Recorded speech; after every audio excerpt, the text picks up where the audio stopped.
why is Bitcoin so popular and why is everybody trying to accumulate it? And what can somebody that is just getting started do whenever it comes to Bitcoin and understanding what it's done, what it's meant to do, and why it should be considered? And in my opinion, why is it so important?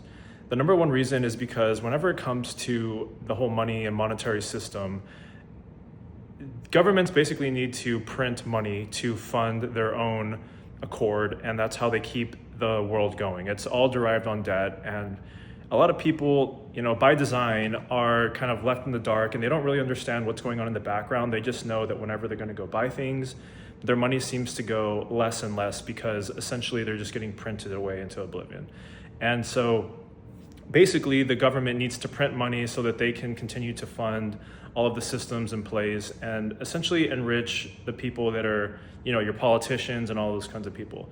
And the average person, they don't really grasp what Bitcoin is. A lot of people, I understand, think that it's just like a get-rich-quick scheme or it's a Ponzi scheme altogether, not even considering what the US dollar is and why so many people have changed to Bitcoin. Even, companies like BlackRock and just major institutions are now starting to allocate into sort of crypto funds, and obviously Bitcoin treasuries are going to be very popular right now because people understand that they're spending their money to buy more Bitcoin because Bitcoin, if you guys do not know, is a very scarce asset. There's only 21 million coins that are in circulation, which means unlike gold or unlike the dollar, you can't just print more Bitcoin.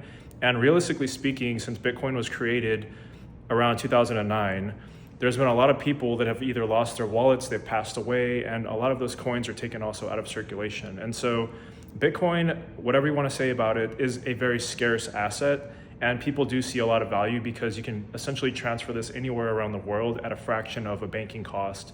And you don't really have for a perfect example, if you go to the bank and you want to withdraw, let's say $10,000, they're going to give you a form. They're going to treat you like almost a criminal. They're going to ask you, who's this money to?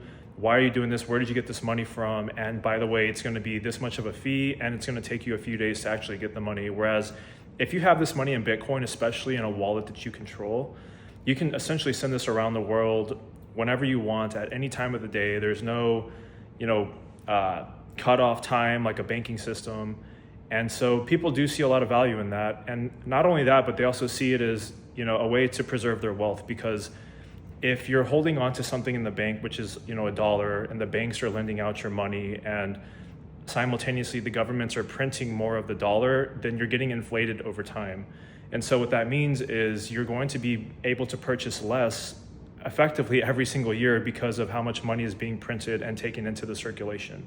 So there's a lot of ways that people can take advantage of Bitcoin right now. A huge thing is, we have Bitcoin-backed loans, which is not something that I would suggest for anybody that's not financially literate. But essentially, people are able to buy Bitcoin, which is essentially a scarce asset that statistically will go up about 50% every single year. At least that's what it's been doing in the past. And you can borrow against that at a much smaller interest rate. And then they're paying off their credit card debt, because obviously credit card companies and banks are very predatory when it comes to, who they lend their money to and how they basically make their fees and their money. They pretty much prey on people to not come up with their payments, or they just set their payments maybe on, minimal monthlies. And so they're just accruing that 20 to 30% interest. Whereas if you buy something like Bitcoin and then you borrow against it at a fraction of the interest rate, you're able to easily, or not easily, but I should say easier, it's going to be easier to pay off your debt and not just be spinning your wheels in a never-ending cycle of debt. And I think more so we've noticed that the governments over the years, they love control of the people and the citizens. And if you understand this, then you would know that it's just all a huge system that people are trying to opt out of, and they're looking for a better solution, so to speak. And there's a lot of people that have made a bunch of money in crypto, especially with Bitcoin, but at the same time, there's a lot of people that just want to preserve what they've done. There's a lot of people that have worked their entire life, and in the past, maybe, I would honestly say about the last 10 years, they've probably lost most of their whole life savings worth just off of inflation alone. And so people are forced to look at, well, where can I put my money to not be so diluted and so that I can have a future and retire? And that's why Bitcoin has become so strong and powerful, is because that's been a popular narrative, and it's been something that's been shown over time to be the case. Whenever people tend to put their money in Bitcoin, it does gain against the US dollar, and it increases their purchasing power overall. And this is a little bit more complex. I know that there's a lot of nuances to crypto, and a lot of people are intimidated by it. And so my goal is going to be to teach you guys as much as I can to help you guys better understand crypto and just Bitcoin as a whole. Not to mention that I think that we're going to see a huge paradigm shift, because there's a lot of legislation that's very pro-crypto. And what I think is going to basically happen is you have this whole banking system that has been outdated. It's so old and predatory that I think that all these blockchains are going to start using what's called stablecoins, which is essentially crypto dollars. And so if you can make the system a lot more efficient and cut out all of the predatory companies that are preying on higher interest rates, or whatever the case may be. Sometimes they don't approve people to have a bank because maybe their background is not up to their standards, or whatever the case may be. Crypto is going to change that, and it's going to bring the power back into the people.